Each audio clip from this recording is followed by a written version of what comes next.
Liverpool John. Oh, there we are. Sorry.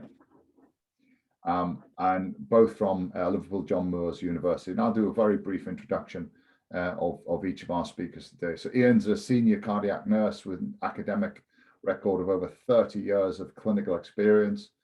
He's former president of the British Association for Nursing and Cardiovascular Care, council member of the British Cardiovascular Society, and a nurse fellow of the European Society of Cardiology.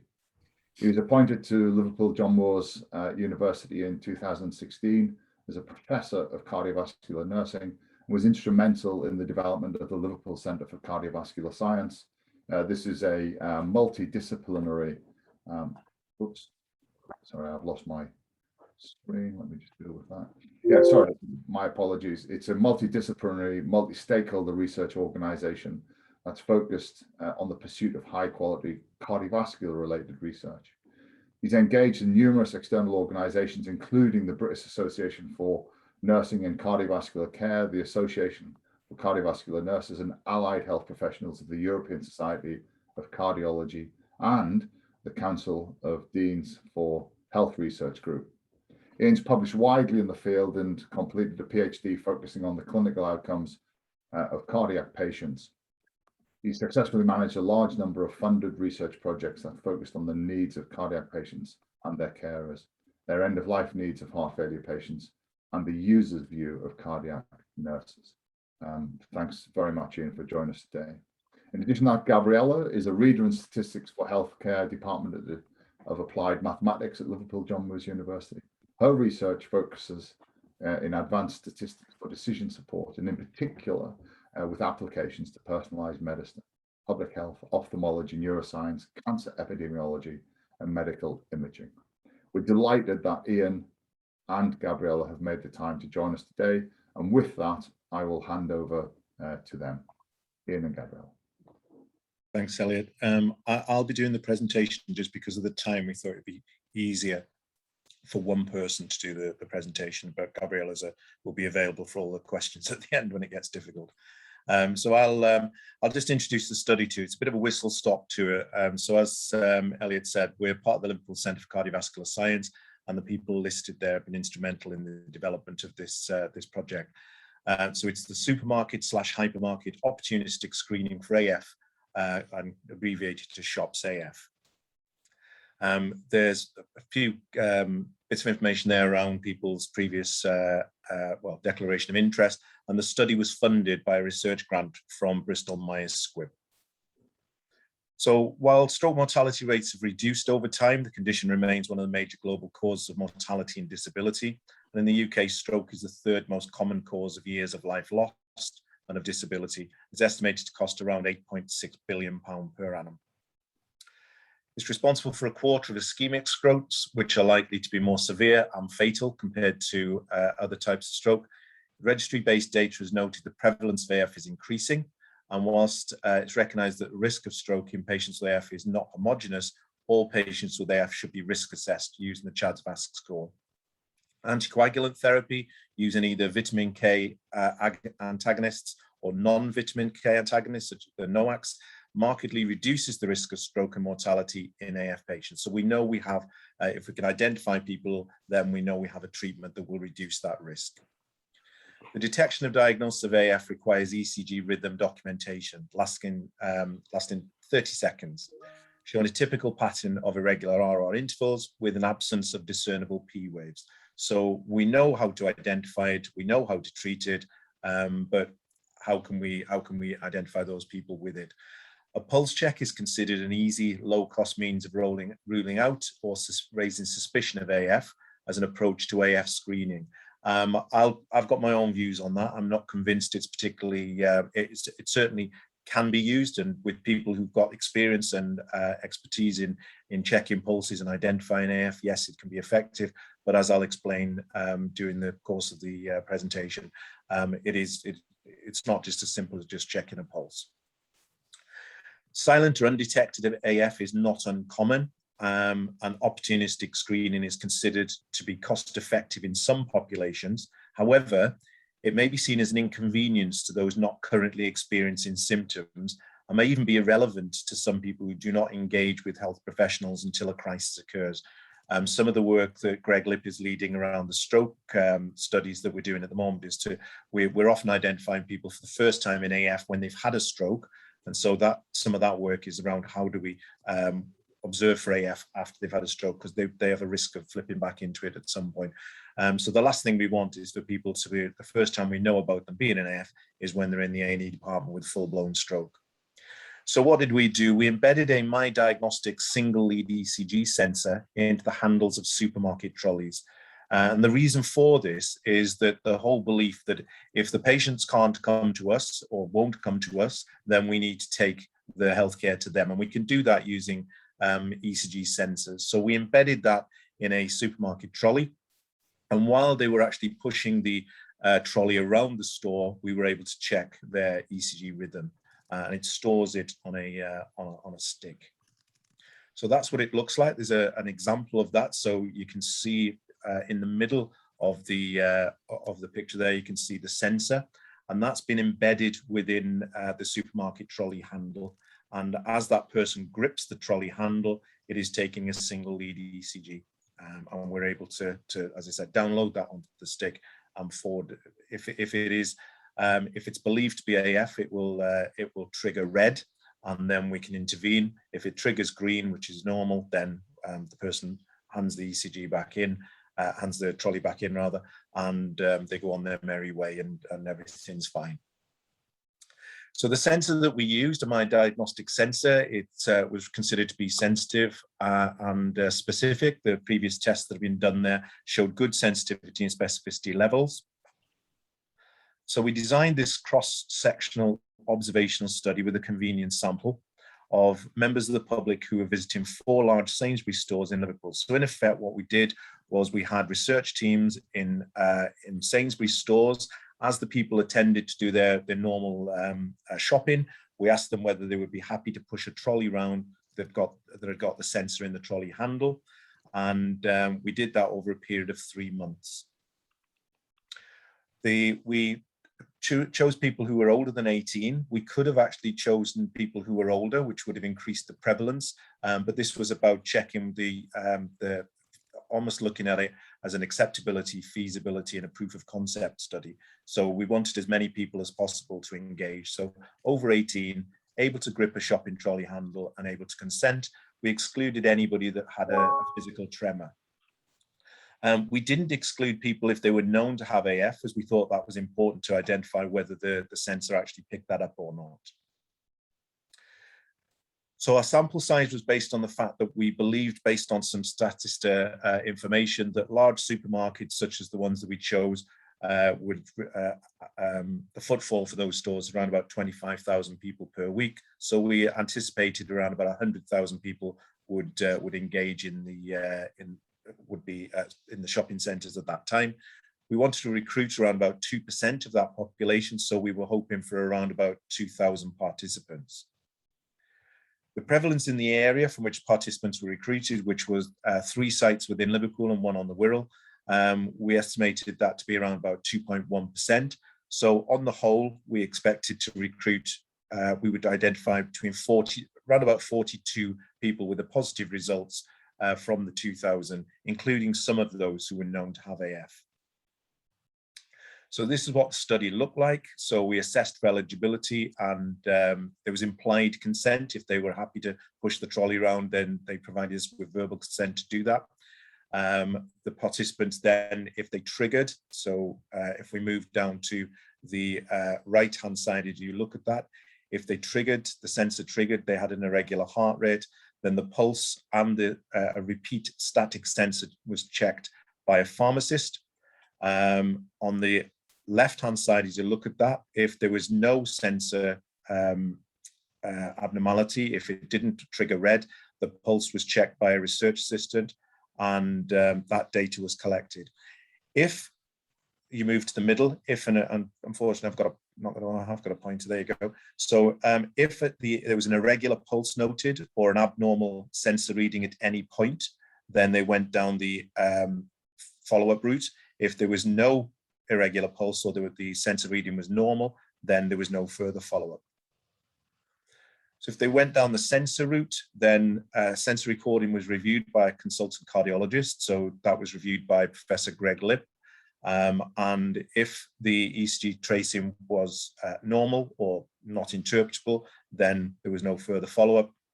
Whereas if the ECG tracing was either suggestive of AF, was confirmed AF, or even the slight suspicion of AF, then they were seen by Greg, or rather they were sent an appointment to be seen by Greg in clinic, where a 12-lead ECG was recorded and follow-up as part of routine NHS care. So during the time that we were in the centres, there were 3,709 people invited to participate in the study. 2,155 people participated. So that gives us a return of 58%. One of the things we wanted to look at is what would people be prepared to push a trolley around a store and have their pulse checked or have their ECG checked while they were doing their shopping. And there's a 58% return there, which is higher than a lot of opportunistic screening programs. 229 participants triggered the sensor. 40 of those with a positive sensor reading were believed to have an ECG that was suspicious or confirmed AF. 3 participants were not contactable. 2 participants refused follow-up despite being made aware of the risks. I spoke to them individually, explained to them that they were 5 times more likely to have a stroke than somebody who wasn't in AF, but they still decided they didn't want to be seen. So 35 participants were referred to Professor Lipp's clinic, and we're now waiting for follow-up data from that. Interestingly, and I'm aware that Greg's on the call, but interestingly and anecdotally, we believe that only around 50% of people are attending, and so there's a piece of work to be done there as well. They picked up a lot of media coverage. This is just some of the news outlets that picked up the story. We believe that within the first day, the story is picked up and read by over 8 million people in the UK and abroad. We were contacted by people from Australia and other countries to ask us about the study. And then this was if I can get this to work, this is picked up by Have I Got News For You? This is excellent news. Yes, that shopping trolleys in Liverpool will be fitted with sensors that will tell you if you're about to die. Do you want to know why they've done this? Yeah, I think we do actually. Okay. Liverpool University. Good people are putting sensors in the handles of shopping trolleys at Sainsbury's irregular heartbeats in order to identify people most at risk of a stroke. What shops would you most like to find out if you've got a serious illness in? Yes. Probably in the hospital flower shop. So you can see there was picked up by lots of outlets, raising the awareness of the link between AF and stroke. So that's almost a coincidental aspect of the study, but it's certainly one that we're quite pleased with. So the next part of the process, I'll just stop sharing. The next part of the process now is to analyze the data in more detail. We need to cleanse the data set, and Gabriella's here with me today. We're going to go through that data set, cleanse it, and look at the positive predictive value of the tool. There are some lessons to be learned, and we believe that yes, people are prepared to use it. The sensor, because we were using something that was already available and had to sort of almost mold it into the sensor trolley handle, then we can actually do better than that. And we've been approached by a number of companies who are asking if we're going to do a Shops AF2, whether they could actually provide the sensors for us. People like AliveCore, who are probably the leaders in the market. And also one of the things we found is that we were told that the pharmacists would be able to check the pulses in the stores, and actually the pharmacists weren't comfortable doing that. They were traditionally reliant on the machinery within the stores. So I think that we can feed all that back so that the next part of the project is much more likely to be we're able to have a 30-second recording instead of a 1-minute recording, as a bespoke sensor made, and also that we're relying on the technology rather than relying on the individuals. So we've got lots to do, but the concept, we believe, is feasible, it's acceptable, and hopefully we'll get funding for the next stage. So I'll leave it there because I'm aware of time, but thank you for listening. Great, Ian. Well, thank you very much. And what a remarkable piece of work. Please, as a reminder, if you have a question for Ian and Gabriella on that, pop it into the chat. And when we do the roundtable at the end, we will consolidate those questions, and Elizabeth will ask them on your behalf. Super. Right, moving on to the next section. Delighted to introduce Dr. Victoria Watson from the Liverpool School of Tropical Medicine. Dr. Watson's a research associate with the Liverpool School of Tropical Medicine and chair of the Liverpool Fast Track Cities HIV Testing Group, and a member of the World Health Organization HIV Self-Testing Technical Working Group.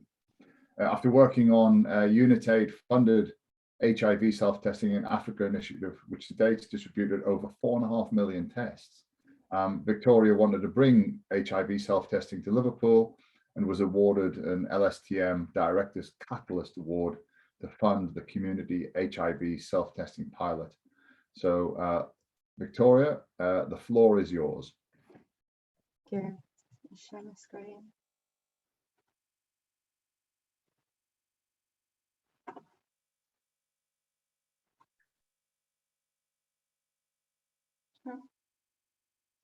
Apologies. Okay.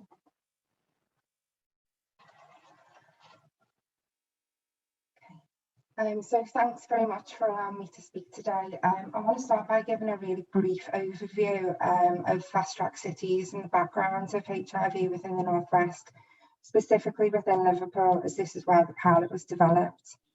Launched in 2014, Fast Track Cities is a global partnership, and on World AIDS Day 2018, Liverpool City Council signed the Paris Declaration and pledged our city to achieve the Fast Track Cities main objectives of meeting the 90-90-90 targets, getting to zero new HIV infections, zero AIDS-related deaths, and achieving zero stigma.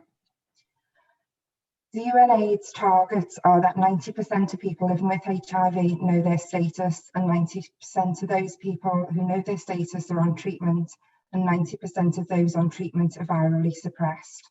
Of the estimated 840 individuals living with HIV in Liverpool, 93% of these are aware of their status, of which 99% of whom are on therapy, and 97% are virally suppressed. Therefore, our key objectives as Fast Track Cities within Liverpool is increasing this to first 90 and diagnosing people who are currently unaware of their positive HIV status and increasing earlier diagnosis. The most recent estimates were that there are 105,200 people in the UK living with HIV, with minority ethnic communities being disproportionately affected. And despite outreach efforts using postal self-sampling and community point-of-care testing, uptake still remains really low and late diagnosis remains high. Inequity in access to uptake and testing of HIV still remains, and especially within hard-to-reach populations. And as the coverage of testing increases, access to those who have previously not tested becomes even more and more harder, and actually requires new, novel, innovative approaches to be reaching these people. So at LSTM, we wanted to utilise some of our experience and knowledge that we'd learned in the Global South as part of the UNITAID HIV self-testing study, and bring this HIV self-testing to here in Liverpool and within our local community, with the aim to understand and overcome the key barriers to HIV testing and reduce late diagnosis. So I was awarded a Liverpool School of Tropical Medicine Directors Catalyst Award, which was a £50,000 award as a postdoc to do this research. And the key objectives of the work were to identify the barriers to facilitators to uptake of HIV testing. Secondly, to explore the feasibility of HIV self-testing in addressing these gaps. And thirdly, to design a small tailored HIV self-testing pilot with the aim of increasing uptake of HIV testing within Liverpool. The core design of the study was actually listening to members of the community. We didn't truly know or understand the key barriers to testing services and uptake within minority ethnic communities. So our phase 1 formative research was designed specifically to do this. So I conducted semi-structured interviews with local ethnic minority community members residing in 5 Liverpool wards, which were Kensington, Fairfield, Central, Picton, Princess Park and Greenbank. The interview questions were based around HIV knowledge, accessibility to services, acceptability of HIV self-testing, and then finally I asked about where individuals in the community would like to be able to access HIV self-tests. I used a thematic approach analysis to highlight the themes, identifying the key barriers and enablers to HIV testing, and this informs the community pilot approach that was used.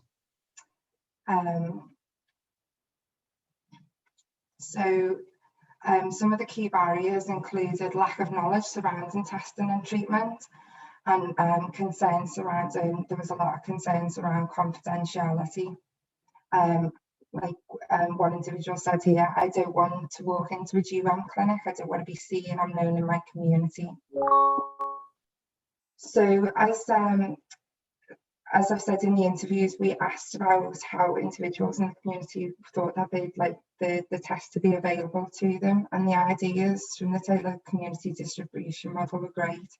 One response that really stood out was that as soon as it becomes something out of the norm, not the usual, then it becomes a chore.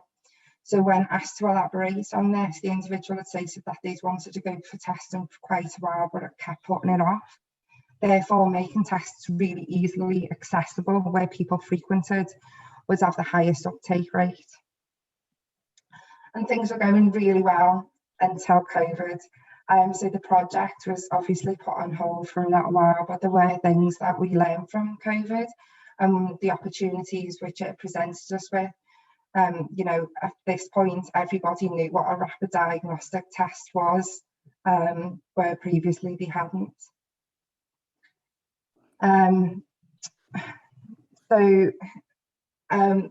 The project, then we moved on to like the community pharmacy model. We worked with Liverpool Community Pharmacy Committee to bring on board 6 community pharmacies willing to dispense the tests. The test that we used was the BioSure HIV self-test, which is CE marked. It takes 15 minutes to do, and it's really easy to follow. It's got really straightforward pictorial illustrations of how to use the test. The clinical sensitivity of the test is 99.7%, and the specificity is 99.9%. So we launched the pilot on June the 1st, and it ran for 2 months through June and July. To raise awareness of the pilot, we used social media, including local news platforms that promoted Facebook adverts, which could be seen when people logged into Facebook within the specified areas. It would automatically come up on their news feeds. We used Twitter, community WhatsApp groups, and posters placed in local shops, cafes and barbers. So when an individual presented at a pharmacy and requested a free HIV self-test, they were asked just 5 questions, which were completely anonymous. The questions were followed as I identify as a, so it was male, female, trans. Age range was also asked, who they have sex with, whether it was male, female or both, and when their last HIV test was. And then none of this information could be linked back to any of the individuals. A HIV care card was also provided with the test, which provided information about local linkage to care, so access sexual health and support via Sahia House HIV charity in Liverpool as well. So during a really small 2-month pilot, a total of 116 HIV self-tests were collected from the community pharmacies, of which 72% were by white individuals, 22% from individuals from ethnic minorities, and 6% from individuals preferring not to say what their ethnicity was. We've seen the largest uptake of tests within the male population at 58%, and that was followed by women at 31%, and trans women 3%, trans men 2%, and non-binary 1%. There was also 5% of people who preferred not to say. We've seen the highest uptake of tests within the 31 to 35 age group, which includes the highest number of female testers, but we've seen the highest number of male testers in the 36 to 40 age group. What was really, really great about this project was the number of first-time testers that we actually reached in just 2 months. We've seen a total of 62 new first-time testers who previously had not known their HIV status, but as a result of this pilot now do. And this is really important, increasing our first 90 UN target. So of the total of 26 HIV self-tests were collected by individuals from minority ethnic communities, of which 46% of these were first-time testers and 35% had last been tested over a year ago.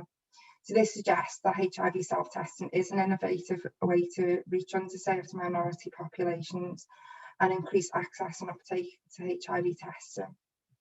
In summary, the qualitative findings from the work show that barriers to uptake in testing include little up-to-date knowledge around HIV prevention, transmission and treatment.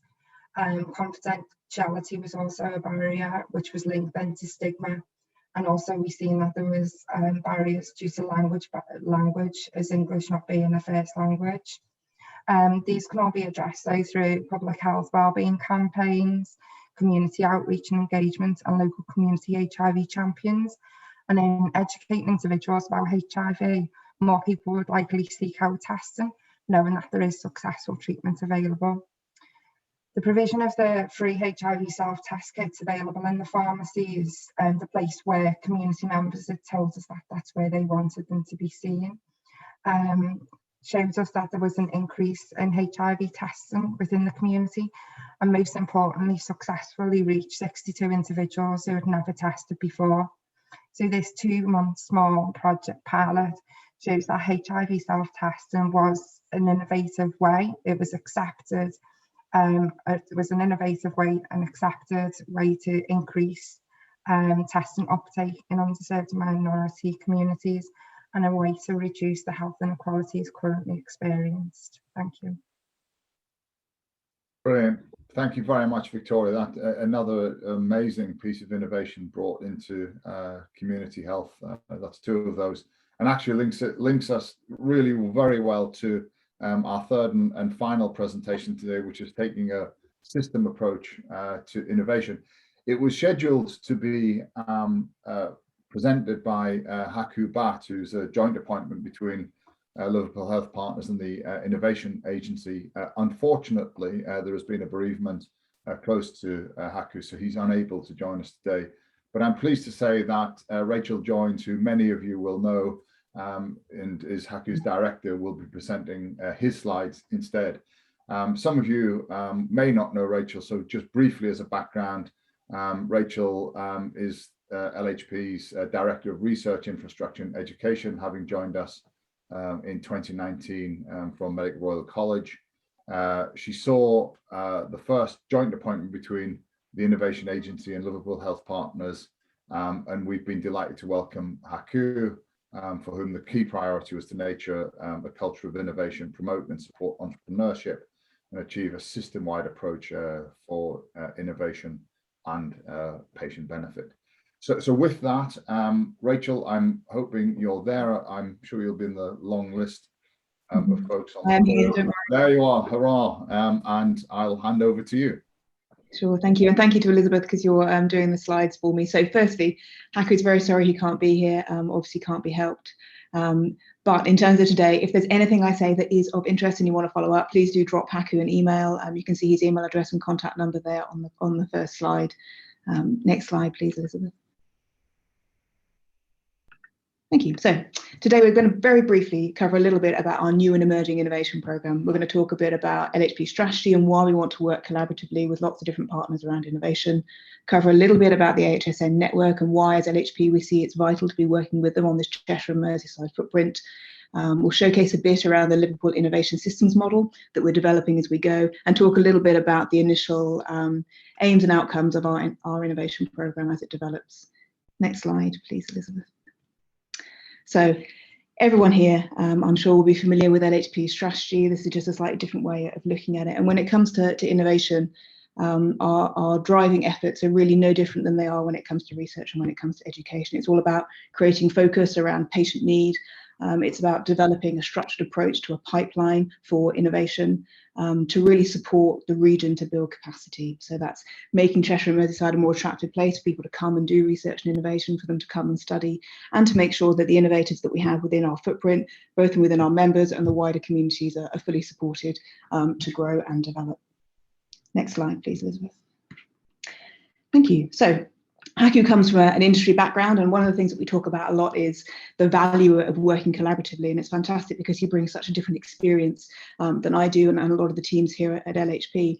And although we're only at the beginning of our programme for developing innovation, as with everything we do at LHP, collaboration is at the core, and none of this is new. You know, we know that working together allows us to better describe and understand the problems. And when we bring different people together, we can pull their ideas, their views and their experiences to really develop a shared momentum. And it's that approach of collaboration that helps to give us a clear focus on population need. And of course, vital to that is continuing to work with the patients and the public to make sure that actually what we do is not just what's needed, but is also what's wanted, to try and make sure that innovation is really fit for purpose. And when it comes to collaboration, that continues to be vital through the design and testing of innovations, but also to implementation and spread. And to be honest, stewarding collaboration really takes an army of people. And that's why the approach I'm going to describe now is hopefully as collaborative as it can be. And everyone on the screen, please come and join our efforts, be part of our wider team. Next slide, please, Elizabeth. So hopefully everyone here will be familiar with the HSNs, the network of academic health science organisations across England. There are 15. They are the innovation arm of the NHS, and they occupy a unique space outside of the usual NHS service contract and performance management, which allows them to foster collaborations and develop solutions in a slightly different way. They sit at the far end of the innovation spectrum around spread and scaling of adoption, and have multiple different objectives, but that align really, really well to what we're trying to do with LHP. So it's supporting healthcare businesses to grow and to thrive, creating jobs, that bring that inward investment into the UK and also into Cheshire and Merseyside and across the North West Coast. But it's also around how to support health systems to improve, to offer better, more impactful services. And that's exactly what we're all trying to do, isn't it, collaboratively? So at LHP, we work with the IA for lots of different reasons, but it allows us to use our local knowledge and to really bring the needs of our partners and regional patients and the public to the table to really drive change on the ground and to make sure that research and innovation is directly linked to improving health and services. And of the many reasons, I think the other one that is key for me is the HSNs give us that national reach. They give us that national comparator. They give us a way of not just pushing innovations that we develop within Cheshire and Merseyside out nationally and internationally, but also pulling them in. So if there are great innovations happening elsewhere, we can try and make a fluid and sustainable, well-governed ecosystem here within Cheshire and Merseyside to really drive innovation and to make sure that innovation is fit for purpose for the population that we have. So that's why we work with the Innovation Agency. Next slide, Elizabeth. One of the key things we talk about a lot at LHP is the challenges and opportunities of being a membership body. So we work across 12 different organisations, NHS and academic, and with all sectors. So although our members are academic and NHS organisations, we also work with councils, we work with charities, we work with commercial organisations, and we work on big strategic projects across the region as well. And I think we recognise that for innovation, you need different approaches, you need different models that are inclusive, that can support innovation, and that different models will work in different settings. And the way we've gone about trying to visualise that, trying to describe it, is to really take a cultural point, to develop and describe a wider ecosystem within Cheshire and Merseyside. And that's what this screen just gives you a shot of, which is our Liverpool Innovation Systems model, designed to be fluid, designed to change over time, but it's really our whole systems view. So how we're planning to work for any kind of innovation within Cheshire and Merseyside. It highlights how cyclical everything is, but it also highlights that there is a pipeline that we can all work around. And we've been developing with the Innovation Agency leading that pipeline model to try and facilitate how we can progress healthcare innovation right the way from discovery and need all the way through to deployment.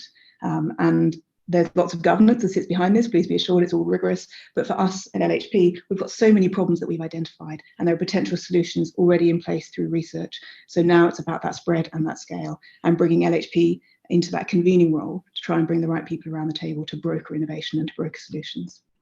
Next slide, please, Elizabeth. And how are we doing that? Well, again, the programme is new. So these are our initial objectives, very much aligned to those 3 strategic objectives that we highlighted at the beginning. A lot of what we do at LHP is about communities of practice, bringing people together. So that's been our focus. Haku's been in post under 6 months, so he's done a huge amount of work in that time. But these are the objectives we're currently working to. So trying to create an engaged and supported innovation community. That's understanding individuals and what they want and what they need, everything from forming communities of practice, focusing and working with our programmes around special areas of interest, but also thinking about how we can develop innovative training, how we can work with our different member organisations to maximise what's already happening in the system, how we can take the training that's already in place through the Innovation Agency and pull it into that LHP Partners and make sure that everyone has access.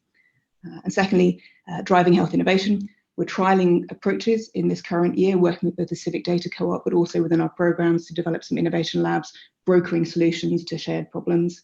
And then a governance point. We're LHP, we love good governance. You know, how can we really coordinate innovation leadership across the region? How can we manage a robust pipeline? And how can we work with existing structures within LHP to make sure that we have a seamless approach to innovation, so that anyone coming to us, whether they're coming for research or for innovation, has a single point of access, a clear governance, a clear roadmap to how we will support them and what they can expect from us. There we go. Next slide, Elizabeth. So, just leaves me to say thank you, and I'm sure Mel will want me to say, we try to keep our website as up to date as possible. We try to make sure that aspects of innovation are included within our newsletter, and that we put everything that we do on social media. So if you want to hear more or stay up to date, sign up to the newsletter. Please keep visiting our website. Thank you. Great. Well, thanks very much, Rachel, and nice job at the very last second. Just while I fill for a minute, please let me remind